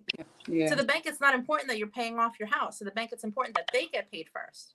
So they're taking the interest first. So if you have a 30-year or a 15-year mortgage, towards the end, like the last, I'm going to say, year of payments, you'll see all of a sudden when you look at your statements, it's a completely different thing. It's not depressing anymore, because more of your payment is actually going for the principal. Debt-free life, here I come. Oh my God, this is great, guys. I hope y'all really, like you say, even if it's just $20, please try to pay something extra. You'll be surprised what you can do. Yeah. Let me see where they at. Miss Michelle says, for my everyday wife life, she said, thank you, and retirement is coming. Yes. She said, love my baby forever. She said, this is a great idea, and it's better for you, your credit score. She was talking about when you was talking about the credit cards, because you are lowering your debt and to balance ratio. Okay. I'll tell you something on that point. That's a wonderful point to make, because there are financial people out there that'll tell you that you don't need a credit score. The credit score is not important. I beg to differ, because I do hear people say that. I'm telling you, if I can make this point absolutely clear, it is very important to have a credit score. Perfect example is this: I went from living paycheck to paycheck to now being credit card debt free. And we're making more payments towards our mortgage. When I got out of that cycle and I got out of being credit card debt free, my credit score started increasing. When we originally bought this house, my husband had to put the house completely in his own name because my credit score wasn't good enough. Because again, I brought in the credit card debt into our marriage. So my credit wasn't good. But now that we're credit card debt free, and we already we've been credit card debt free for 2.5 years now. My credit score is just as good as his. So when we refinance, now all of a sudden we've got not only a lower interest rate, and we're able to take our 22-year and make it 15 to make us closer to paying off the house. But now my name for the first time is on the house as well, because my credit score is that good now. And I wouldn't have gotten there if it wasn't because credit scores are important, and they're saving us money. Yes, but I've seen that. I'd like to address that, because I've seen that on YouTube where people have gotten out of debt, and they're telling you, well, credit, you don't need a credit score. They were saying that. So I'm glad you mentioned that. Yeah. Love my baby's forever says, she said, thanks, Michelle. She said, right now, I really have not seen any offers for a lower interest rate. Miss Julia from Miss Julia, I roll you up too fast. I know she said, Miss Julia, she says, great information. She said, thank you so much. Accessorize my life. She said, thank you so much for all the information. Trying to get everybody counts. Oh, there she goes. She said, good information and delivery. That's what she said. That's from Accessorize Your Life. Miss Michelle says, she says, we paid off the highest interest debt first, but it all worked out. Good. And she probably saved more money that way. Miss Tamara from Love My Babies Forever, she said, okay, look into the fees. Yes, ma'am. I do that every once in a while I have extra. It has to be separate from the mortgage payment. Yes. And they're saying thank you. And here comes Miss Simple Southern Reflection, Miss Thelma. stopped in. Hello, God bless you. Welcome, welcome. Okay, I just want to try to keep up with y'all up here. I know y'all commenting. Thank y'all. And then here, then they talking to each other a little bit here too. Um, Back Row Money said if your payment will go down by $100 a month, but it will cost you $4,000 to refinance, it will take you 3 years and 4 months to recuperate what it costs you. That's why you always ask about the fees. You always ask about the fees because numbers can be confusing, especially if you're new to this. Like numbers can be so confusing sometimes. And hearing, oh, well, I can take you down to 1.5% or 2%, Yeah, I've been hearing this. and they'll tell you, oh, well, with this savings, it'll save you so much at the end of the mortgage. Yeah, well, what are the fees though? Because if the fees are just as much as my savings or even close to it, then is it worth it? No. Yeah. She says, Backyard Money says, she said, we just changed refinancings, but it will take us almost 4 years to recuperate the cost. And overall, it will only save us $12,000. $12,000. So we choose to just pay extra on the principal instead. Yeah. Very good. Yeah, absolutely. Penny, I'm just going to grab my charger because I'm at 4%. Oh, yeah, go ahead. And I don't want to lose you, okay? But I can hear no, you you're good. perfectly. I'm right here. Okay, yes. But thank you so much, guys. I'm telling you. Well, she taught me something about the principle, and I hope this helped everyone because, I tell Deb, she is a great help and such a blessing. Thank you. God so much for her. Such a blessing, such a sweet spirit, such a sweetheart. And I tell you, it's just a blessing. I'm learning. Good. I'm glad I could help. I'm learning. Yeah. Numbers can be so confusing and stressful. Yeah, and that's the last thing we need right now is that. So it can be so confusing because, like I said, especially when you don't understand. I'm gonna say it like this: the financial game, because it could be sometimes a game to them because they can sell you one thing, but in the long run, it could be a long time of interest. And if you have interest, on a lot of things, like you can't do principal. I guess you can't do it on credit cards, can you? No, because that's the whole point. That's the whole point. They make money off of you. They will make money off of you until the last penny you pay off on that. No, there is no principal payment on that. I didn't think so because I probably would have found that one. Oh yeah, no.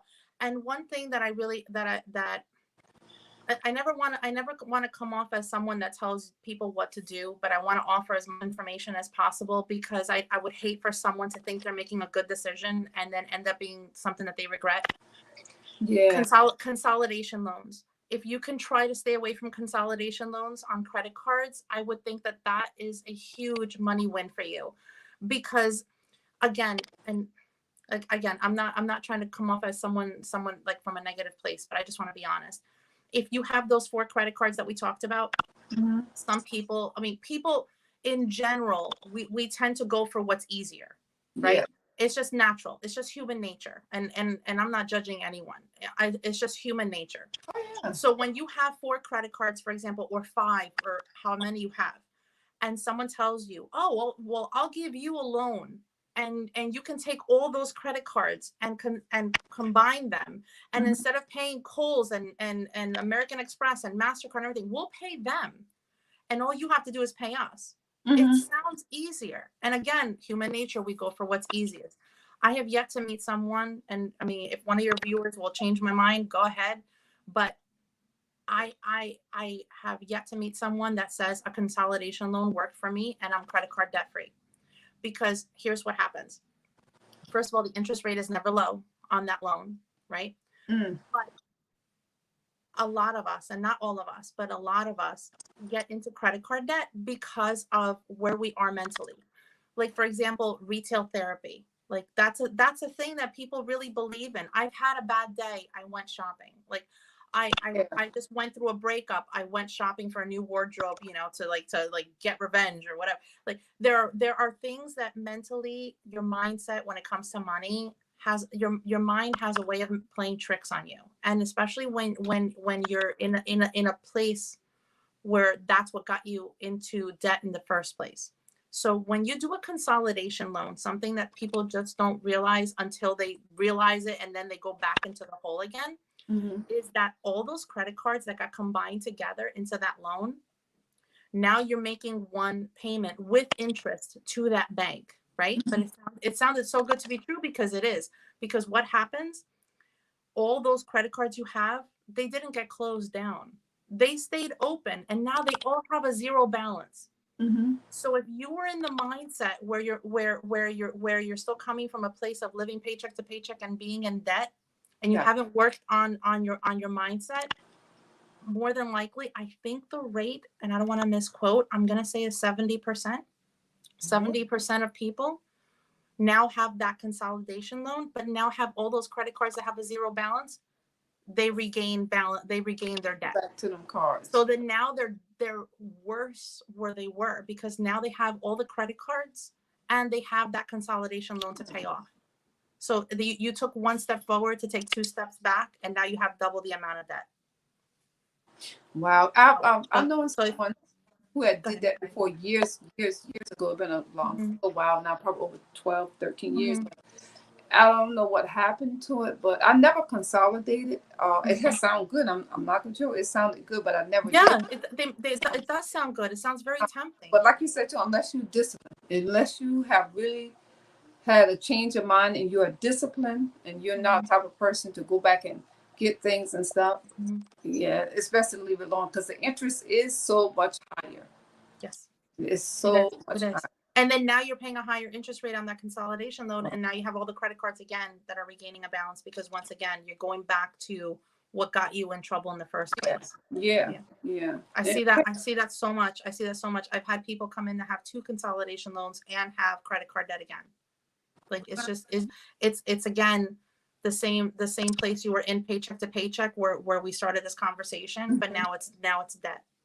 Yeah, because if you don't have I'll say self. I'm gonna say it like this. Like I said, not to offend nobody, but self-control.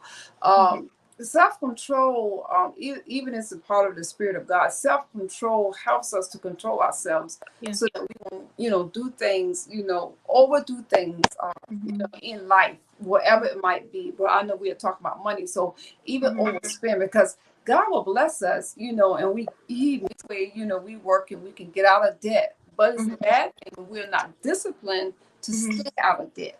That's the thing. So going back through that same cycle again, so there's cycles in life through the will of God that needs to be broken. And they do. And you have to realize something is that you don't want to be 60 and 70, 80 years old still in debt. Now, you might have to kind of, sometimes, like you said, you got to throw it out there to them. Cannot be like that. You want to be debt free. Let me tell you something. If I get an opportunity to say, I'm 53, Lord's will, July the 6th, I'll be 54. And even though me and my husband want to do a lot of things here, but if someone give me an opportunity to say, well, Penny, I will give you $300,000 to get you a new house, or I will tell them, no, I don't want a $300,000 house. I will want a home that I can pay for, and I'm more comfortable that I can put some money on the side. I would read wisdom telling me that no, don't go out there and get a $300,000 car. I mean, house. Oh Lord, not no car. House. Use that money. If you want to get you upgrade your house, okay, that's fine. But don't use $300,000. Why? Because keep that extra money to have you something on the side. Don't just go and blow up everything and you be, tied into debt. And like I said, you never know. And you think about it. You get a bigger house, you got more taxes to deal with. You get a bigger house, you got more expenses to deal with, because the electric they're going to go up. You got to realize you got to take care of what breaks in the house. It's going to cost more to furnish the house. So wisdom. And I think social media and television and Hollywood has really messed us up. So God has to reprogram our way of thinking, and it's not easy. It's a process. It's not. So I thank God for you. That's all I'm gonna say. I thank God for you. You're so sweet. No, I love helping people with money. That's why I'm like, when you said come back and talk money, I'm like, I'm here. Oh yeah, I'm glad, because I'm telling you, it is. I'm gonna be the first partaker. They always say you have to be the first partaker. I am loving it because it is truly helping me. Because that's my goal. That's my dream. I want to be debt free, and I tell my husband I want to live a debt free life. I said we want to. I don't want to be burdened out with bills. you know. Two things you touched on that I want to just comment on is social media.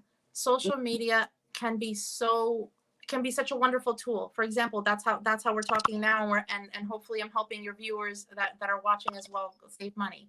So Yeah. social media can be a great thing, but one thing is, before social media, the way that you could compare yourself to the Joneses, as people like to say, Yeah. is it would be your neighbors. Yeah. Now all you I have to do was now, neighbor.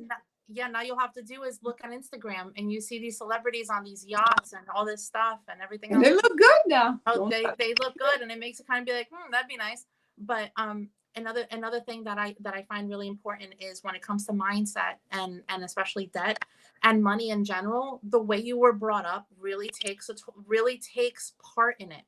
Like, if you were brought up by parents that didn't value money, that charged everything and just lived a life of debt, then that was something you saw when you were little. And by the time you gained the financial knowledge to know that that's not the way you want to live your life, if that's how you want to live your life, then now you're already in a place of debt and you're trying to get out of it because that's what you grew up with. People that came from a place where credit cards didn't exist, and people were living paycheck to paycheck to get by, then those people sometimes go through a scarcity mindset, which is what, like, oh, this is on sale, I better buy two because I never know what's going to happen, you know. And again, that gets you into debt. Like, there's so much that goes into it. It's not just people being frivolous. It's the mind can it's a lot. The mind has so much to do with your finances, which is one of the things I love to work on with my clients, is to get out of that phase and get excited about being able to save money. And that takes time. It's not a light switch. If it was a light switch, we'd all be a size 2. We'd all be working out. Like, we'd all have for every single thing. Live in a Pinterest life, no debt, beautiful house. Yeah, I got me a little thing. I have to do it easy. Get my little what do you call it, little barbells. And I'm gonna have to grab my muscles. I'm gonna do it the easy way, guys. Everything takes time, and it takes effort. It takes time, and that's the thing. We have to have long-suffering patience. That's absolutely. But making small changes. But making small changes, you can really change your life so much. It does, and it helps. It helps a lot, and that's what I'm doing in my home and decluttering, making small changes. I'm working on some things through the grace of God. But what you've been talking about, as I put a head on it, what it's saying is that family things calm down. And you see your family, your parents did this, and it was in debt. It was really spiritually, it's generational curses. Yeah, all in that same pattern. And sometimes through the grace of God, some families, some children, they escape it.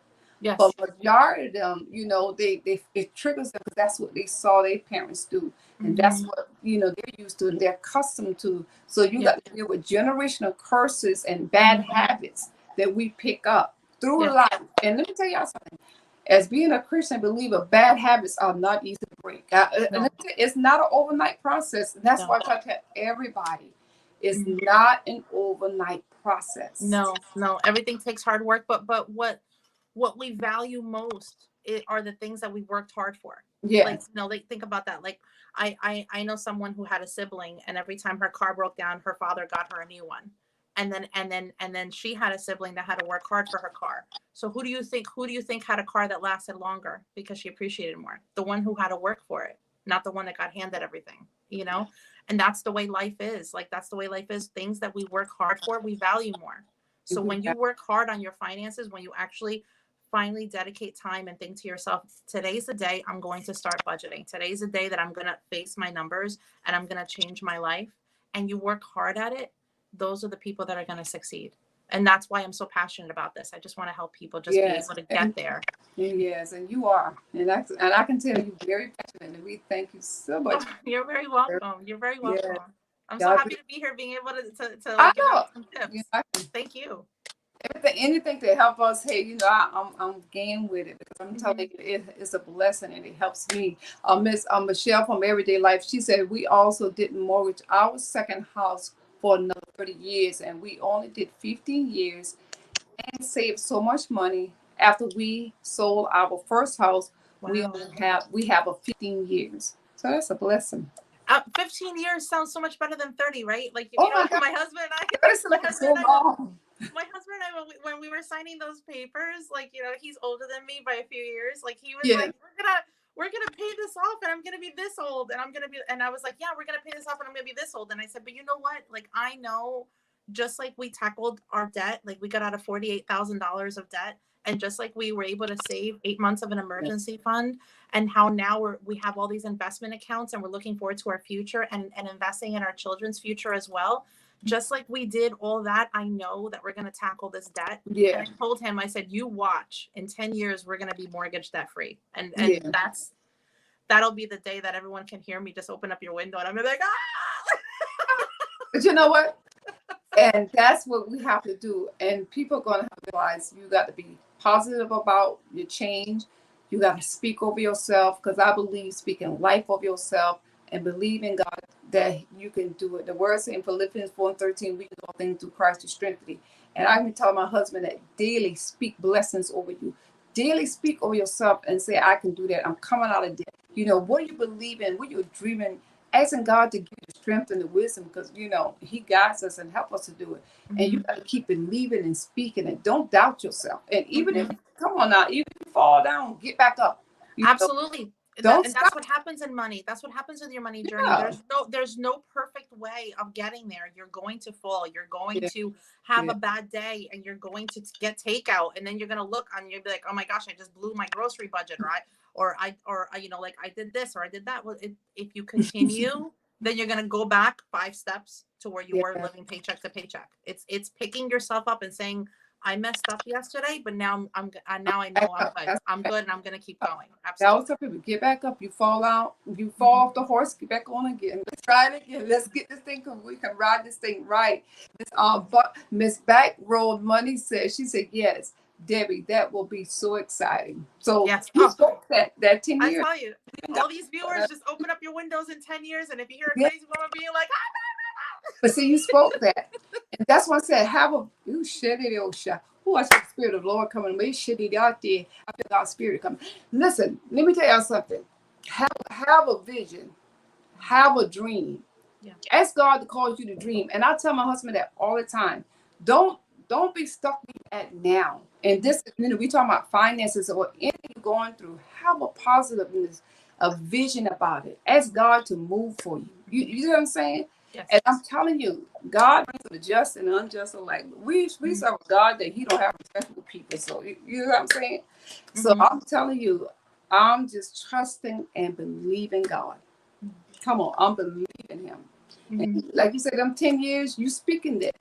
I'm telling you. We can have what we say. Put out You that. spoke that. And I'm telling you, it's going to happen. Yes. I'm sure of it. I'm it's sure of gonna it. That's my next goal. Yes, it's we can't have bullshit. Lord, we give God the glory. I think we just having a blessed time tonight, y'all. It's a blessing. Oh, the Holy Ghost gets stirred up in me, y'all. Hey, I'm Pentecostal, y'all. We the Pentecostal people. But to God be the glory. God be the glory. I tell you, we've been talking pretty good tonight. We've been talking good information. That's the good thing about it. Good stuff. Thank you. No, I love talking money. I could do this all day. I know. One thing when we're talking about like in the beginning of our conversation, when we're talking about how like we started to like being paycheck to paycheck. One thing that I would love to give to someone that is in that situation is try to change your mindset. Because I had a client the other day say to me, like, Debbie, I'm never going to get out of this cycle. I'm always going to live paycheck to paycheck. I'm never going to get out of debt. And I said to her, I said, it starts with your mindset. I'm like, we'll go over the numbers. We'll come up with a plan. I can help you. We will do this together, side by side. I'm like, but you know what? Like, it starts with your mindset. If you start thinking to yourself, I am always, which is what I was throwing her words back at her, in kindness. I was like, you're not always going to be living paycheck to paycheck. I'm like, in fact, I said, what you're doing right now is you're earning enough money so that you can keep a roof over your head and groceries on the table and utilities on for you and your family. You are providing for them. Yes. I was like, so think about it that way. You're accomplishing the biggest thing in life, which is to have a roof over your head and a family that's healthy and fed. Like, that right there is a positive thing to think about. I'm like, think about it that way. You're providing, you're doing the best you can do. Now let's look at your numbers. Like, you have to do that.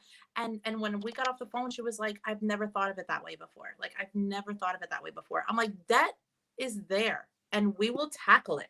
But you need to change the way you think, because when you think negatively about something, it's never going to change. Like, you need to think positively. Everything starts with your mind. I'm like, you have to think positively. And by the end of the call, she's like, I'm excited about my next paycheck. I'm like, then I just did my job. I'm like, thank you. I will see you next week. Like, she was so excited. I'm going to get paid tomorrow. I'm like, you go and we'll talk next week, you know? That's a blessing. It is. That's what it is. It all starts there. You encouraged her, you know, and that's what we need. God put positive people around us to let us know we can do it, to encourage us. You know, like I said, when we look at it and we think about it, it seems impossible. Yeah. But you can't look at the impossible stuff. You got to. No, you have to take it little by little. You cannot. Yes. And like you said, I like how you gave a positive influence within her situation. Mm-hmm. You are providing for your family. You got a job. You are. How many people can't say that? How many people can't say that they have enough to feed their family and that they have the utilities on and the mortgage was paid? I'm like, you are doing fantastic. I'm like, if you look at everything all at once, everybody's gonna get overwhelmed. Everyone would. Yeah, you know, but you can't do that. You can't do that because that's self-sabotage. And then that's the person. And I said to her, I said, when you feel that way, do you get yourself a cup of Starbucks? And there was silence on the other side of the line. And she was like, how'd you know? I'm like, because that's what you do. Because you're already in a place where I'm never going to get by. You know what?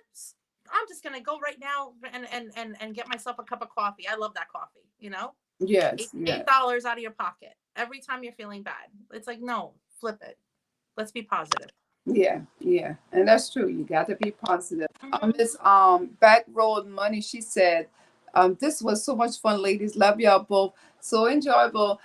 Thank you, Miss Back Road Money. God bless you. We appreciate it. I know she's going for the night, but thank y'all so much. I know, guys. I'll tell you, time. See, we're having fun. We're having fun. It's y'all know, but thank God, you know, tonight, you know, it's a good subject. Miss Reedy from Pretty Thing, she says, good morning information. She said, if we are eating so much that we can't help others, it takes money to get things done, and we must use wisdom. And that's right. Yeah. And you know what? I have a coworker who was tired of you know, like of situation. They're making her go back to work and she didn't want to go back to work because of her circumstances, and she decided to retire. And when I called her and I said, I can't believe she was there a lot longer than I am, and I was like, I can't believe that you're retiring. I was like, oh my gosh, I'm gonna miss you. And she said, Debbie, and in her words to me was like, and she has no idea about my money coaching business. I actually told her at that moment. And she says to me, she goes, Debbie, she goes, that's what comes with money, freedom. I was like, can I put that on a wall? Like, can I put that on the wall somewhere? Like, that's exactly right. She walked away from her job because she was miserable. She didn't want to do it anymore. She was at retirement age and she said, I'm done. I can afford to no longer work. I can afford to no longer work. Freedom comes with money. That's a blessing, because like sometimes some people stuck in their job and they just gotta wait till, you know, the time is right. But she made money. In a good place. Yeah, she made smart money decisions. When she said that to me, and I started laughing, and she was like, what's so funny? I was like, well, I'm a money coach. She's like, oh my gosh. And I was like, I'm going to take that. I said, I'm going to take that. I'm going to frame it.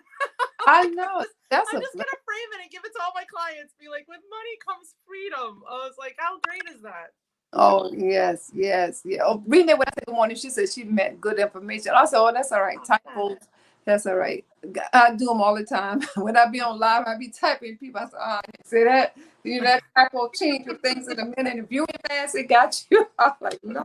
People probably say, what is this lady talking about?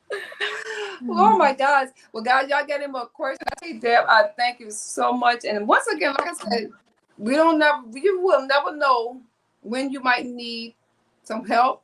Yeah. I cannot say, but if y'all do, I'm telling you, Miss Deb, her information will be in my description box. You can also get in touch with her on Instagram. You can messenger her. Absolutely. And if you go to her page, her Gmail is there. So there's different ways that you can get in touch with her, and she will answer you. So don't be afraid. No matter how small your budget is or how much bills you got to pay. If this is for you, please, guys, please Mhm. get that help.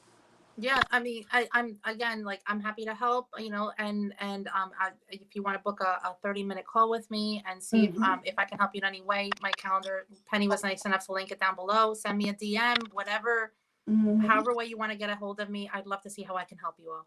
Yes, yes, yes. And Miss Soulful Net Queen that came in. God bless you. Hello, God bless you. Welcome, welcome. We're talking with Miss How Miss Debbie saved. We're talking about budget saving money, how to pay off your home, paying on the principal. I'm telling you, y'all might have to go back and watch this replay. But I'm telling you, I thank you so much. I'm telling you, it's been a blessing. And God, God be the glory. Last week we got a troll. And this week, thank God. Do you get those when you online? I knock on wood, no, I haven't. I had someone that had a tricky name, and I thought to myself, oh, here we go. But no, was nothing but kindness. Oh, okay. Kindness. Yes, thank goodness. So I'm sorry to hear that. Well, only thing he was saying was, telling him about I guess we're talking about being pretty and all that stuff, but he was trying to distract, because the conversation. Yeah, there are people like that do that. Crazy stuff come in, and I think he started doing other stuff, and like you can tell because they, it's nothing wrong with people commenting, but when they start doing silly stuff, I just take them out. Yeah. Do you have moderators? Moderators, I think that's what you call them. Do you have any moderators that be on your live sometime? No. I click on my things and myself. I don't have anyone that. Oh, okay, because you probably can get your someone sometimes if they be on their little regular. If I would specifically, we have Bible study Tuesday night. If we change, I mean, I'll help you. I don't have a problem, But like sometimes you just put someone to moderate and they'll watch it live and stuff. And sometimes I do that sometimes too, because like I said too, sometimes they'll sneak up on you. But through the most of it, I haven't really had them too much. So thank God for that. Good. Yeah. That's a shame. It's been a long time, but sometimes, they can be kind of, sometimes they'll try to threaten. They come with all kind of stuff now, I'm telling you. But this one, didn't hear that. Yeah, but through the grace of God, we kick, we got a button, we kick about, bye. Yeah, goodbye. And they're the main ones that, I'll probably talk about it on my video tomorrow. They be the main ones that try to give you a thumb down too. They be, sometimes, that's a whole different subject. So I'm not even going to get into that tonight. This is too good. I ain't going to mess it up. The information. But I just want to know. That's good. Oh, yeah, I saw you on TikTok. Melissa from Buckeye Research said, but Miss Debbie is on TikTok too. So yeah. She was telling me, Penny, you need to do your TikTok. I said, TikTok, girl. I'm starting to get into it because I can give 1 minute tips, and it's like, if anyone's flipping through and I can give them a 1 minute tip to try to help them out, why not? So So I did join you, and I got Miss Melissa, and I have to see if anybody else on TikTok here. Let me know. I just got on TikTok, so I'm learning. So I'll be trying to do them things and make it easy. Okay, guys, I thank you so much, and I thank you so much. Tell your husband and family thank you so much for letting you come in on tonight. Oh, well, please. No, Penny, it's a pleasure. Anytime you wanted me to come back, let me know. And again, I really appreciate you putting my information down below, and anyone that wants to reach out. Thank you so much, Penny. You're wonderful, and I always appreciate having a conversation. Trust me, I thank you so much. Like I said, we're in this together. We got to look out for each other. Yes. Oh, Road Money says, I'm so glad I found you, Penny. And thank you, sweetie, the subscriber. Welcome. God bless you. I'll connect with y'all. And like I said, as long as make sure y'all comment, because I always go back to the live and try to, connect with people and stuff. I connect with people because, like I said, we all trying to make it on YouTube. Girl. We all want to make it. Come on. And honestly, we all learn from each other too. Yes. We all no one knows everything, and we all learn from each other. Absolutely. Yeah. So what did you say, Melissa? She said, "Oh, you talking about the TikTok?" She said, "Melissa from Buckeye Reef." She said she'll help you. You talking about the TikTok, right? Is that what you're talking about? Oh, she's got one. I follow her too. Yeah, because I think she's been helping me with it because I tell her, I said, how you do this? I have a teenage daughter, and she's with the Instagram. Oh, thank God! Yes. How you do this stuff? Y'all ask me how you do it. I don't know. Y'all gotta help me a little bit here. Absolutely. Anyone else got any more questions on tonight? Because I tell you, y'all got some full good information tonight. I'm telling you. And thank you once again, Ms. Debbie. I'm telling you. No, please, no. Like I again, learned so much. anytime- As soon as I get through, I'm going to talk to my husband about these principles. And I said, okay, now, Good. when I was saying that we can pay extra on our car, I said, now we really can. So we go and go on the computer and make sure we are paying under that principle. Mm-hmm. That's right. Now, see, knowledge is powerful, guys. We're learning something here tonight, even about those credit cards. What did you call the one when you said when you start from the lowest? What you call it? When you start paying the lowest credit card amount to the highest credit card amount, that's the snowflake method. I know I've been doing the snowflake method. I'm sorry, snowball method. Snowball. Talking too much. Yeah, snowball method. Yeah, I didn't even know that. So I learned. Now I learned something tonight. Yeah, they call it the snowball because it gets bigger and bigger as you go along. Yes, I knew that. But see, and that's going to show you. Hey, God, we have you doing things. You just don't even know what you be doing. And that's what I was doing. As long as it's working, call it anything you want. But yeah, but that's what people refer to. Okay, I got it down. So we're gonna go ahead and dismiss tonight, guys. We thank you, we love you, we appreciate it, and I pray for God to bless you, keep y'all covered on the blood, you're safe, and guys, we're getting out of debt in 2041. Getting out of living paycheck to paycheck. Absolutely. Yes. Everyone said they enjoyed the live. Thank you. They appreciate it. I love y'all tonight. Thank you so much for stopping by, and truly appreciate it. Love you. Love you, Miss Debbie. Oh, you too. Thank you so much. God bless y'all. Good night. Bye. Bye-bye.